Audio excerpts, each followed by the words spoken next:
Hello, I'm Dr. Kegan Chandler, and welcome to Exploring Religion.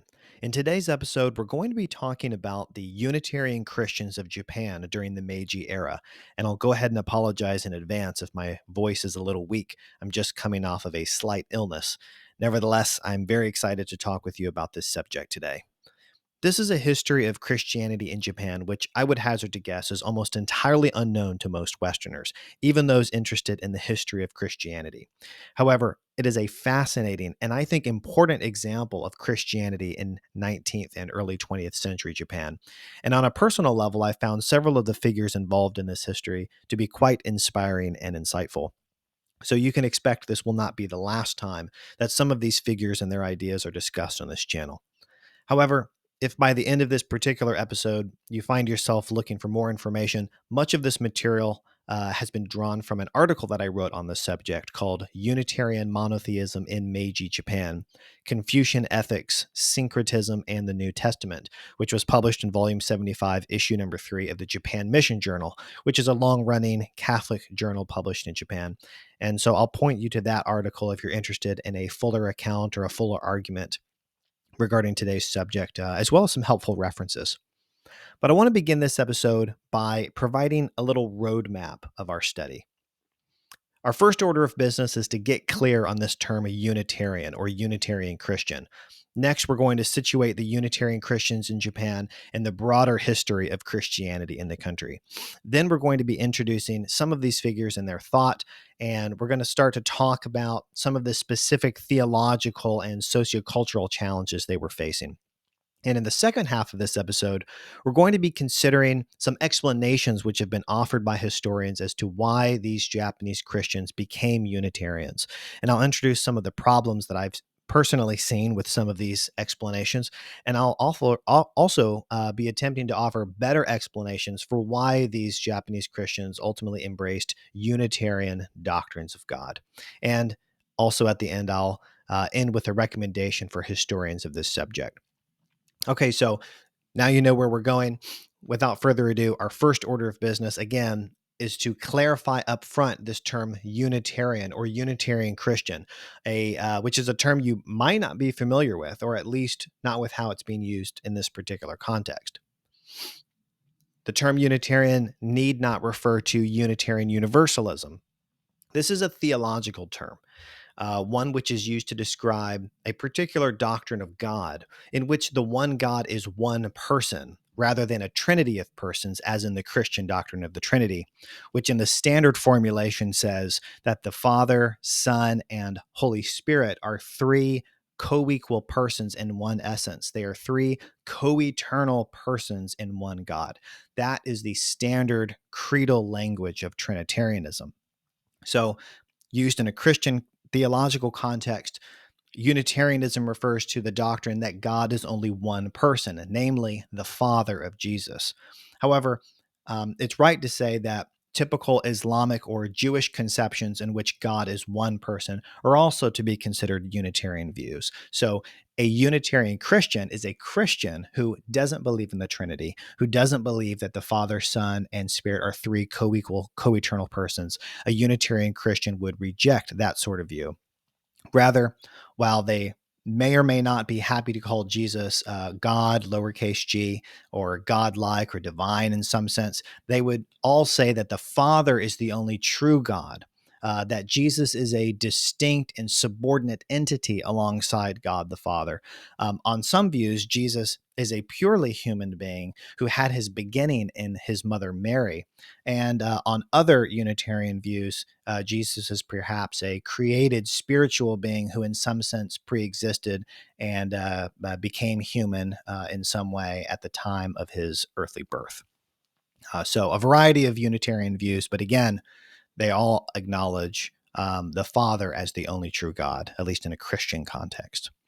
And just to help you get your historical bearing a little bit more, it might be helpful to understand that the Unitarian Christians of Japan that we're going to be discussing can also be situated in the broader movement of what is called liberal Protestantism, though certainly not all Unitarian Christians would necessarily be categorized this way. Liberal Protestantism is a Western Christian tradition which grew out of the Enlightenment of the 18th and 19th centuries. Liberal here doesn't refer to liberal politics, as you might hear about today. It shouldn't be thought of as synonymous with what contemporary theologians call progressive Christianity. Rather, liberal Protestantism is much older than this and should be more associated with German critical scholarship, an interest in historical criticism, an emphasis also on the moral teachings of Jesus and the use of human reason, sometimes at the expense of Catholic tradition. And so liberal Protestantism, in this sense, can still certainly characterize some Unitarian Christians today. However, probably not all contemporary, or certainly not all contemporary Unitarian Christians should be thought of as belonging to the liberal Protestant tradition. Instead, I would probably say that most Unitarian Christians today, or most that I know personally, are quite evangelical in many respects. They're more like restorationist evangelicals who are hyper Protestants, if you will, when it comes to certain doctrines which are perceived to be later developments or accretions. These are Unitarians who are Christians who, if they don't find a particular doctrine in the Bible, they're ultimately willing to challenge even allegedly fundamental or foundational traditions like the Trinity.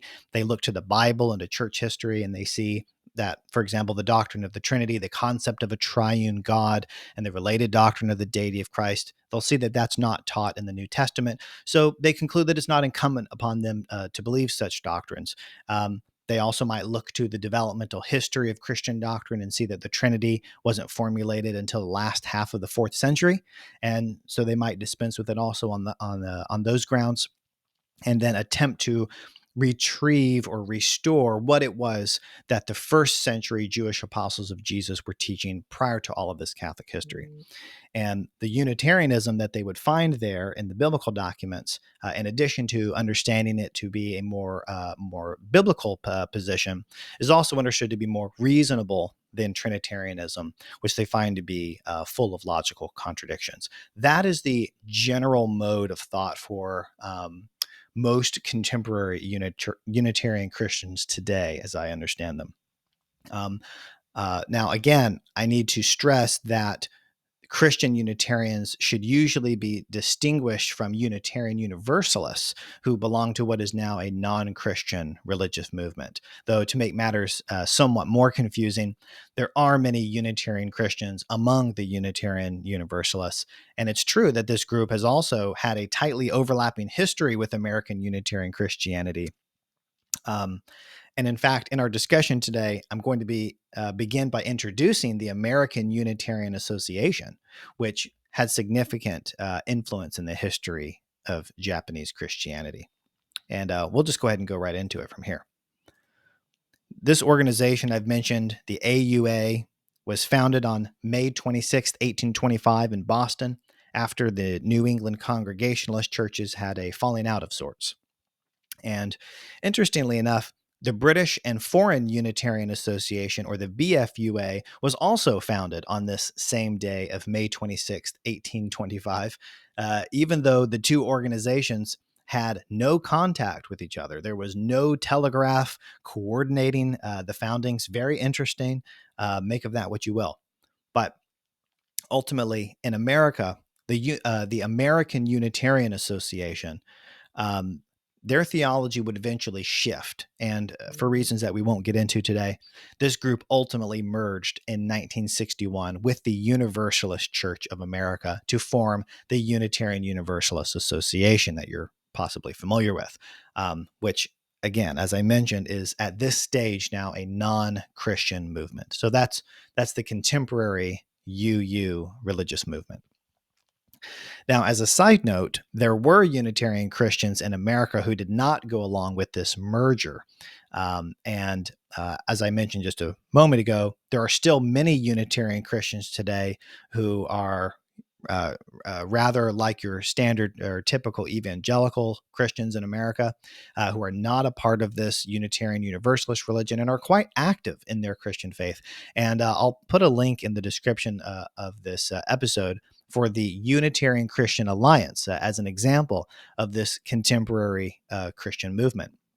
But today, We're not going to be talking about all of that. We're going to be talking about the Japanese Unitarian Christians and those living and working in the Meiji period or in the late 19th and early 20th centuries. And I think in order to properly engage with these interesting subjects, in order to appreciate their unique and difficult situation in history and their intellectual contribution to Christian history and to Japanese religious history, we'll need to first briefly situate them in the broader story of Christianity in Japan.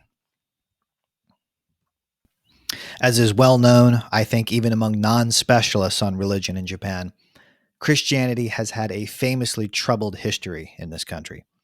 In 1549, Jesuit missionary Francis Xavier arrived on the shores of Kagoshima, which is located at the southwestern end of the island of Kyushu.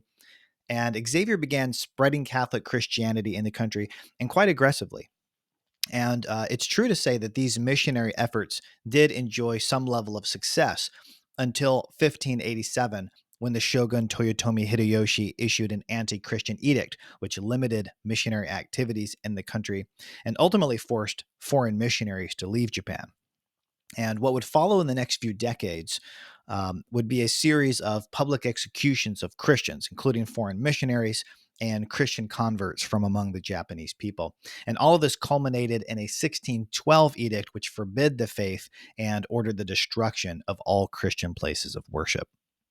All of this, as you can imagine, forced Christian converts underground, creating a secret community or a series of communities, which scholars now call Kakure Christian, or literally the hidden Christians.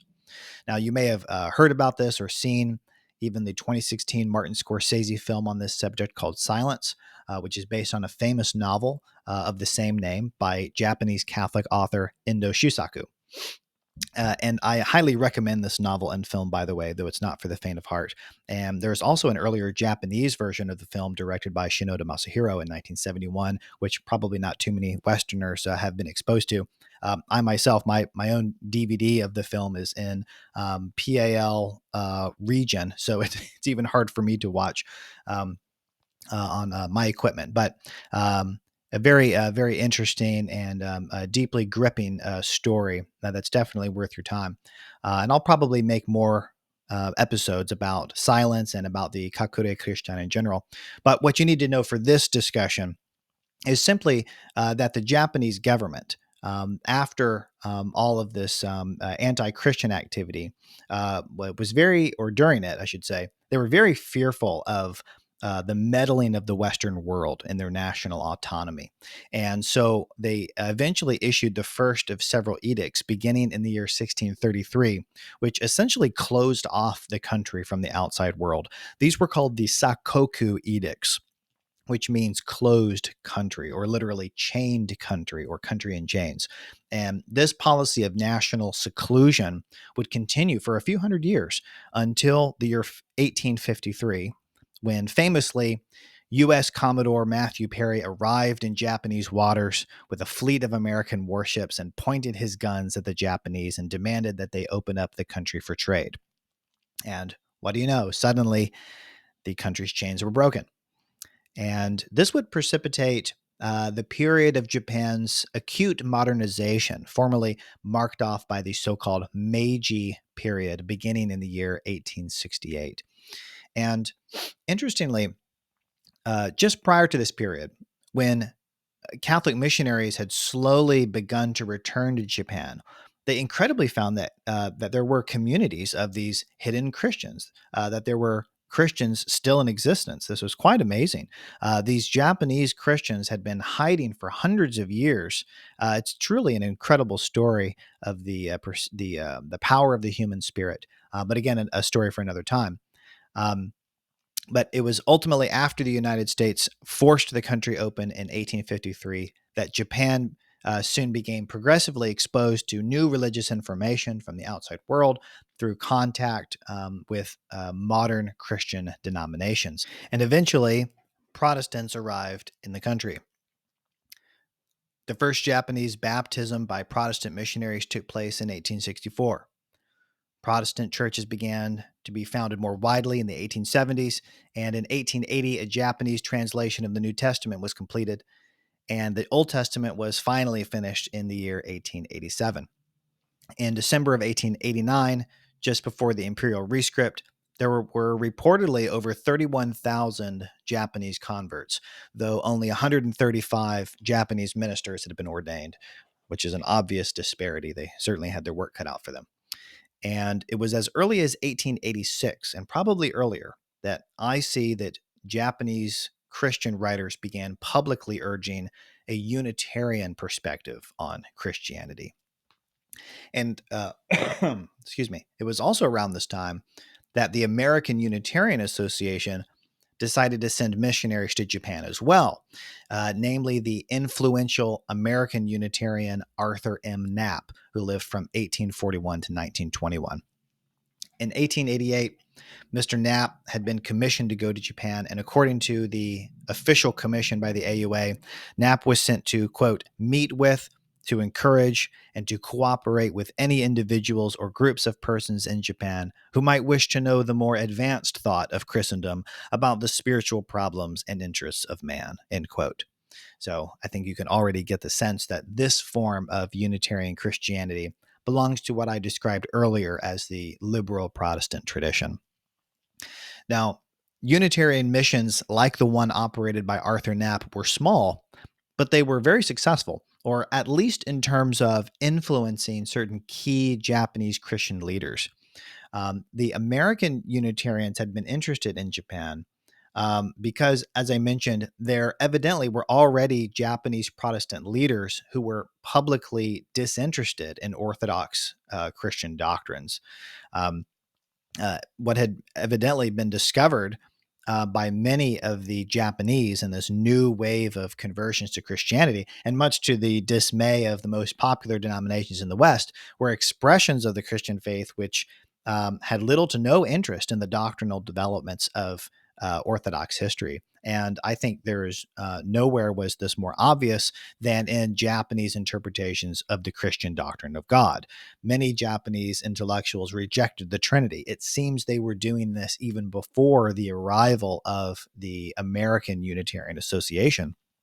There is a noticeable tendency to reject the doctrine of the Trinity and also the related doctrine of the deity of Christ. And so the American Unitarian Association saw this certainly as fertile ground for them. Evidently, at the turn of the century, this phenomenon was so widespread that the English language newspaper, the Japan Weekly Mail, could write on March 8th, 1902, that, quote, there are few countries in the world where Christianity has been propagated that can show a bigger crop of what the Orthodox call heresy than Japan, end quote. Of course, from the standpoint of Orthodox theology, this tendency towards Unitarian views of God rather than Trinitarian views of God, along with other aspects associated with liberal Protestantism, this was an obvious problem. Now, I'd like to rewind just briefly because there's a very important episode that took place in the 1870s that is critical to this history. This is perhaps one of the most important moments in the history of Japanese Protestantism, and that is the formation of the so-called Kumamoto Band. In 1876, in Kumamoto on the southern island of Kyushu, there was a group of Japanese students who had been educated about Christianity by an American teacher named Leroy Janes. This group became known as the Kumamoto Band after they famously ascended Mount Hanaoka and swore an oath to the Christian God, pledging to be faithful disciples and to live in strict compliance with the letter and the spirit of Jesus' teachings. Now, as I said, this was one of the most important groups of Japanese Christians, many of whom would become great Christian leaders in their country, and among them were Unitarian Christians. In fact, the most famous Unitarians of the period, including names like Ebina, Kanamori, Tokyo, and Miyagawa. And several years later, as the Unitarian opinion began to grow strong among some of this group, these theologians began to openly preach Unitarianism and to engage in public debates. representative of this growing spirit of resistance against the pressures of Orthodox doctrine was Yokoi Tokyo, who lived from 1857 to 1927, and who publicly argued that Christianity in Japan must resemble the faith of the original followers of the historical Jesus, and so must be freed from the dogma which had over centuries come to suffocate Christian theology. He writes this, quote, "We beseech the preachers of Christianity not to worry us with formidable articles of faith, with difficult dogmas of theology. Do not initiate us into the secrets of sectarian strife," end quote. Now, the same year in which Tokyo wrote this, the first Unitarian Church of Tokyo was founded in 1890. However, it was also around this time that the Western Unitarian mission in the country actually began to decline, starting with the departure of Arthur Knapp in the winter of 1890. And from this point, it would be through the literature of publications like the Nihon Unitarian Kyokai, or the Japanese Unitarian Association, that many of the and from this point, it was through the literature of the Nihon Unitarian Kyokai, or the Japanese Unitarian Association, and publications of similar parties, that the Unitarian interpretation of Christian theology would continue to be advanced by the Japanese. Unitarian activity included many public controversies. For example, Kanamori Tsuren, a well-respected theologian of the time, he published works against the Trinity and the deity of Christ, and ultimately turned in his resignation to the General Assembly of Associated Churches over doctrinal differences in the year 1892. And many similar controversies erupted over the next decade. And by the turn of the century, some Unitarian theologians were publishing rather erudite arguments and Unitarian interpretations of New Testament Christology. For example, Ebina Danjo's 1902 article on the Trinity in the magazine Shinjin. And I'd like to talk more about Ebina, who lived from 1856 to 1937, and who happens to be my personal favorite of these historical figures, and someone who I found very inspiring. As the son of a samurai family, Ebina, like most educated Japanese, was raised against a backdrop of Confucianism. And this is quite important. If you're not familiar with Confucianism, one thing to note is its strong insistence on a hierarchical, role-based ethics, both in the family, in society, and in the universe. There is a strong emphasis on the virtue of filial piety, in which one honors and serves their parents, and in which the parents love and provide good example to their children. So, in a Confucian world, what you need to know is that the emperor is understood to be the son of heaven and is subordinate to heaven. The emperor is the head of the national family. The father is the head of the nuclear family, and so on. The children in these families are clearly subordinate to their heads. Good ethics is bound up in maintaining this hierarchical relationship between people, especially between fathers and sons. And I suggest that as a Japanese Christian raised in this Confucian atmosphere, this hierarchical relational structure is something which would continue to be important to Ebina and other theologians like him. Now, evidently, the way that Ebina became a Christian was that as the traditional Japanese social structures were changing during this period of modernization, as the samurai class to which he belonged was crumbling, Ebina, as the son of a samurai, began seeking for a new lord to serve, or so the story goes. And it was while Ebina was reading Confucian texts that he came to understand that the principle of heaven, which is described by Confucianism, was not a cold abstraction. It was not this impersonal ultimate principle. Rather, Ebina came to understand that this was a personal thing. It was like the God of the Christians. And interestingly, the truth is that there had actually been monotheistic, explicitly monotheistic Neo-Confucians in earlier Japanese religious history, which we'll talk about another time. But ultimately, Ebina discovered a deep desire to seek this God as his father and to seek this God as his child. And Ebina came to emphasize that human beings can have a relationship with this God, by which they're enabled to conquer sin and to live a life that is pleasing to their heavenly parent. And ultimately, Ebina came to describe the essence of Christianity as the father-son relationship, which he represented with the term Fushiushin. So it is clear that Ebina thought of Christianity as being analogous or compatible with with Confucianism. He thought that Christianity and Confucian principles were able to be harmonized, and he also expanded this compatibility, or this vision of compatibility, to other aspects of Japanese religion, including Shinto, which is another topic entirely. But about Ebina's Unitarianism, as he began to preach Unitarian theology, Ebina's Unitarian doctrine was eventually countered publicly by his more orthodox leaning Protestant contemporaries, for example, Uemura Masahisa and Kozaki Hiramachi. Now, Kozaki was actually a member of the same Kumamoto band of Protestant converts that Ebina had belonged to. So this Christological controversy was very much a family affair. Historians of this period actually describe the very first public debate in Japanese theology, period, was that between Ebina and Uemura over Christology. Both of these men had belonged to the same so-called evangelical alliance in Japan, but they evidently had very different ideas about what it meant to be an evangelical, about what was required doctrinally. And of course, this seems to be a topic currently resonating in Christianity in the West. And here I'm reminded also by the title of a recent book by Thomas Kidd, Who is an Evangelical? So evidently, this is still an interesting question.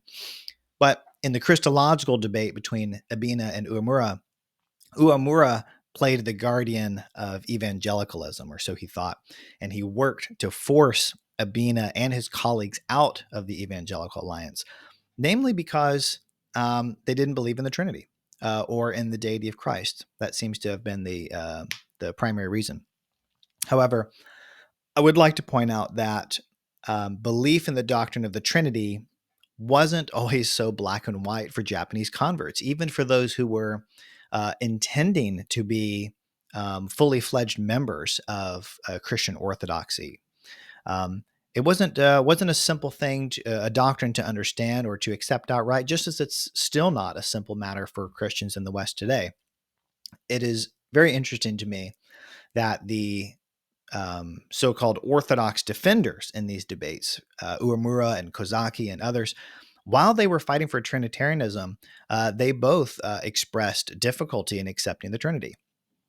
Now, it's an interesting question whether at least their initial aversion was socioculturally rooted, as perhaps some scholars then and now have tried to reason. And it's all a very good question. How do we explain the apparent widespread Japanese aversion to the doctrine of the Trinity, both among those who were intended to be Orthodox and those who were more interested in following their conscience in another direction?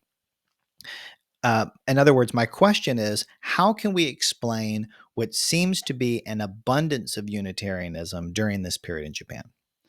This is a worthwhile question, which I think we can begin to address by considering it at the level of individual cases. For example, why was Unitarianism successful among men like Ebina Danjo?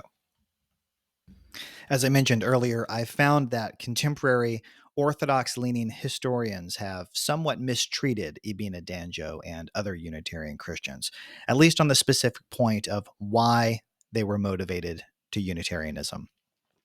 Scholarly explanations of Unitarianism's success among Meiji thinkers have included appeals to simple misunderstanding. We are told that educated Japanese simply had difficulty in understanding the Christian doctrines of the Trinity, the Incarnation, or the Atonement. And Japanese Christians are often described in these histories as being merely confused by the basic concept of a triune God, or even as unwilling to understand concepts with which they could form no cultural connection. Other historians have said that these Unitarians were empiricists. They had a subjective understanding of Christianity rather than an objective understanding. Some historians have said that we should look at the personal experiences of Confucian and Unitarian principles in the lives of these Unitarian Christians, which they must have preferred over the data of Scripture. In other words, these historians are insisting that these Japanese Christians must have cared more for their personal feelings and experiences rather than for what the Bible had to say about God and Jesus or their relationship. Another rather uncharitable explanation that has been put forward is that Ebina's Unitarianism can be blamed on his failing eyesight. Ebina evidently simply couldn't read enough books on theology, and so he relied on his personal sense of God. So, as one historian writes, and I'll leave out the name of this scholar, it was, quote, because of his visual impairment that he dispensed with key principles of Christianity, like the Holy Trinity. Now, in another article, this same historian emphasized not only that Ebina couldn't see very well, but also he emphasized Ebina's impulse towards syncretism. And he ultimately cast Meiji Unitarianism in general as the product of a misguided effort to search for common ground between Japanese cultural experience and Christianity. So, scholars who take up this opinion have concluded that people like Ebina, since they were interested in their own personal experience and not in submitting their cultural values to Christianity, that they bypassed traditional Christianity, they bypassed church history, and they bypassed the content of the New Testament in order to construct something new. From their perspective, Ebina subjectively approached the Bible, while his Trinitarian opponents approached it objectively. That's an opinion that's out there. Now, what's become clear to me is that historians of this period have basically ignored the possibility that these Christians became Unitarian because of serious biblical study or historical research. That just seems to not have been an option that's considered. So, but I suggest that these are uncharitable assessments. And they end up saying much more, I think, about the personal views of these historians than they do about the real methods and motivations of historical persons like Ebina Danjo. And in the rest of this episode, I want to spend some more time examining these charges that have been leveled at Ebina and others. Specifically, this charge of syncretism, or the idea of religious syncretism between Christianity and Japanese Confucianism, as if that somehow explains entirely the Unitarianism of those like Ebina. Now, we don't have time to go into a full discussion of the category of syncretism in this episode, but I'll say this much at least. If we loosely take syncretism to mean a process of blending of religions or religious beliefs and practices, then it is quite clear that many Japanese Unitarians, even Unitarians mentioned in this discussion, were interested in harmonization. For example, Ebina Danjo found many principles of Christianity to be compatible with the religious and philosophical patterns of Japanese history. Patterns found, for example, in Japanese Neo-Confucianism and in forms of Confucian-inspired Shinto. But the question we are exploring here is whether or not Meiji-era disinterest in the Trinity can be summarily dismissed as religious syncretism. Is the best answer that Japanese Unitarian theologians were simply unable or unwilling to submit their cultural inheritance to the force of fundamental Christian doctrine or to the force of the raw data of the biblical documents? One of the primary reasons why I see that some historians have seen Japanese Unitarians like Ebina as merely syncretistic or as being unwilling to let go of their Confucian heritage is the fact that hierarchical family ethics in Confucianism do conflict with Orthodox Trinitarianism. Remember, as I mentioned, in Confucianism, the father is always greater than the son. The son has a subordinate position to the father, and this subordinationism is virtuous, it's ethical. However, in Orthodox Trinitarianism, this subordination seems abrogated by the theological insistence that the Father and Son and Spirit are co-equal.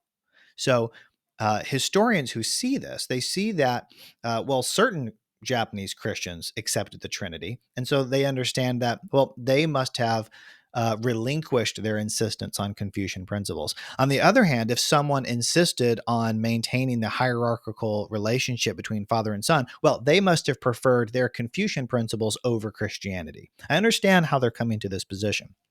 Um, but the problem with this assessment, of course, is that it presupposes that the biblical documents teach Trinitarianism. What is not carefully considered by these historians is the possibility that these Unitarian Christians like Ebina did not have to relinquish their Confucian insistence on the subordination of the Son to the Father, because that's exactly what the New Testament does, in fact, teach. So, in my article on all this, I suggest that biblical studies, concern for what the Bible teaches about God and Jesus, this sufficiently explains both Japanese maintenance of Confucian hierarchical principles and their Unitarianism. When Christians like Ebina read the New Testament, they could see that God is repeatedly portrayed as both the master and the father of Jesus. And in the minds of the Japanese, this would consign them to specific relational obligations. The father was obligated to the son to be a good father and a role model, and the son was obligated to love and respect and obey his father. And that's what they saw taking place in the story of Jesus.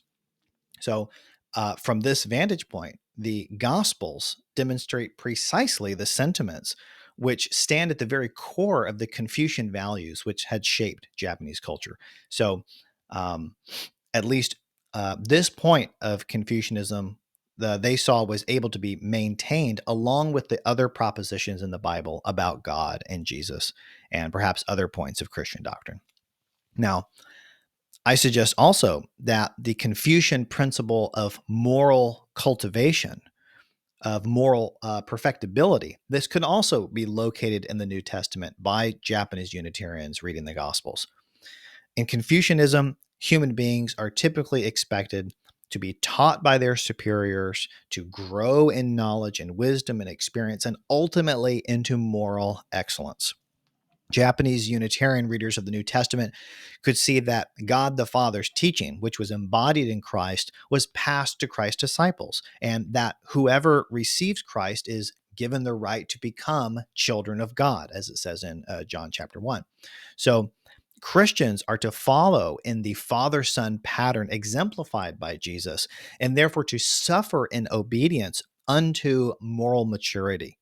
In fact, in the gospel accounts of Jesus' life, Japanese Christians could read that, as it says in Luke chapter 2, verse 52, Jesus kept increasing in wisdom and stature and in favor with God and men.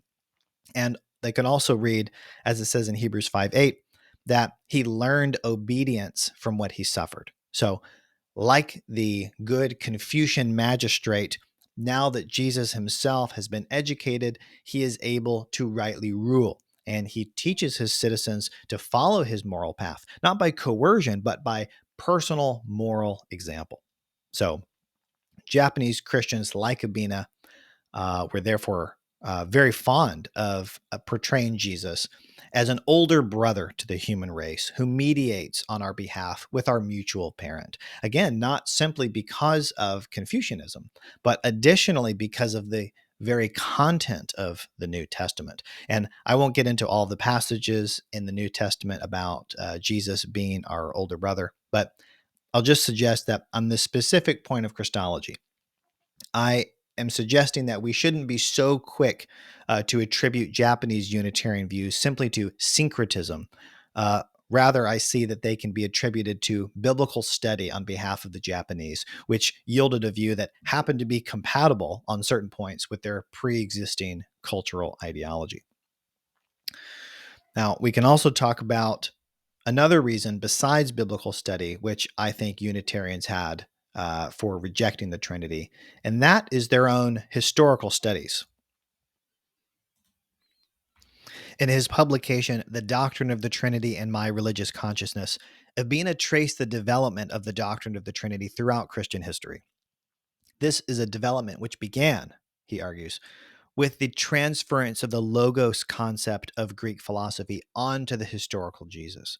This was soon transformed into the logos Christology of figures like Justin Martyr in the 2nd century, and subsequently the deity of Christ, the deity of the Holy Spirit, the concept of the triune God. These were subsequent developments, interpretations offered by men of their time who were seeking to understand God and Christ using the philosophical tools at their disposal. So Unitarian Japanese, like Ebina, they felt that Trinitarians had no right to disparage them because they themselves were using the tools at their disposal and because they had arrived at different interpretations of the New Testament data. And this was on account of the fact that the doctrine of the Trinity, whatever modern formulation of it might be in vogue, was itself a later interpretation of the relationship between the Father and the Son in history. Now, we know that Ebina did engage in serious historical study because it largely lines up with what contemporary scholars have found about the history of the doctrine of the Trinity, that the Trinity was, in fact, a product of progressive development, that it ultimately emerged in the 4th century. And just to substantiate this point, I'll read one quick passage from historian R.P.C. Hansen, a church historian who writes that Unitarian subordinationism, while taking on, and I'll read one quick passage from R.P.C. Hansen, a church historian who substantiates this simple point that Unitarianism, while taking on various forms in the first several centuries, formed the standard assumption of early Catholic theology. He writes this, quote, "With the exception of Athanasius, virtually every theologian, East and West, accepted some form of subordinationism at least up to the year 355 CE. Subordinationism might indeed, until the denouement of the Arian controversy, have been described as accepted orthodoxy." End quote. Now, it's right to say that Japanese Trinitarians like Uemura also had an eye toward history, but they tended to downplay the historical development of doctrine. Uemura's view was that the theology of the 1st century apostles of Jesus was summarized in the Nicene Creed of 325. And of course, it's not surprising that he should take a position like this. A Protestant posture demands subscription to church dogmas, not because they are in the historical creeds, but because they're at least expected to be implicit in the writings of the Bible. So for a Protestant like Uemura, there cannot have been any real development of essential doctrine, since the doctrinal canon of the apostles was completely closed in the 1st centuries and now needs to be preserved. On the other hand, Japanese Unitarians, like the Trinitarians, thought that Christology should be grounded in the history of the church, but the difference between them was in the starting point. The historical foundation on which all biblical deductions and theological conclusions must stand upon. Christians like Uemura began with the creeds of ecclesiastical history. These pronouncements of the church were the acceptable lens by which all biblical and experiential data should be viewed. On the other hand, for Unitarians like Ebina, that lens was formed by what they read about the life of Jesus recorded in the Gospels. To realize the so-called historical Christian faith, they thought that one should not look to the later creeds, which they saw were formulated long after the ministry of Christ. Rather, one should instead look to the ministry of Christ, or to what we can possibly say about it. So, to even begin to know who or what Christ is, one must not look to the Jesus of stained glass tradition, but to the man of history. This was the driving ethic behind Ebina's theological conclusions about the Christian doctrine of God. And here I think you can also see, again, the outline of the very Unitarian Christian pattern, which I described at the beginning of this video, which is a fundamentally and intensely Protestant pattern of Christian thought. To conclude this episode, I'd like to make a simple recommendation for future studies of this subject, that is, the Unitarian doctrine of God in Meiji, Japan. In my view, future studies should be careful not to reduce Japanese Unitarianism to merely a byproduct of an unwillingness to relinquish cultural baggage. Rather, historians should be open to the real possibility that these beliefs were the result of the earnest study of Christian scripture and history by Japanese converts. Again, in 1876, when the so-called Kumamoto band of young Japanese students ascended Mount Hanaoka and swore their oath to the Christian God, they pledged to be faithful disciples and to live in strict compliance with the letter and the spirit of Christian teachings. And as I mentioned, Unitarians like Ebina and Kanamori, Tokyo, and Miyagawa were among this group of pastors. And so the issue is that whether or not one now believes that these Unitarian Christians did uphold their oath to live in compliance with not only the spirit, but the letter of Christian teachings, this is inconsequential to the fact that these historical figures believed that they had honored that oath. That's what they thought they were doing. Again, I suggest that at least some Japanese Unitarians arrived at their Unitarian doctrine of God not through confusion, not through a process of consciously amalgamating cultural ideology with scripture. They did not reject the Trinity because they couldn't grasp the doctrine or because they were unwilling to relinquish cultural baggage, and neither was it because that they had poor eyesight and couldn't read. Instead, it was because, from their perspective, they were unable to locate Trinitarian doctrine in early church history or in the New Testament. They did this because they believed they were being faithful to the letter and the spirit of Jesus' teachings. And so the result of all of this, what we have to look back on now, is a legacy of Japanese Christians in history who were willing to stand strong for their own theological and historical convictions in the face of external and internal pressure within the country. Pressure from the Western missionaries who were flooding the country with Orthodox teachings on the one hand, and also pressure from their fellow Japanese evangelicals on the other, who probably were getting tremendous support from the Western world. Um, so, um, Again, I think there's a lot to be admired. Whether you ultimately agree with the perspective of these Unitarian Christians or not, I think they leave not only an interesting example of Japanese Christianity in Japan during the 19th and 20th centuries, but also an inspiring example of human conviction. Now, as I mentioned, I have significantly more material on this subject available in my published article, but for the interest of time, we'll go ahead and wrap this story up, and we'll resume our exploration of Unitarian Christianity in Japan another time. Until then, thanks so much for exploring religion with us. I'm Dr. Kegan Chandler, and we'll see you on the next episode. Thanks so much. Bye-bye.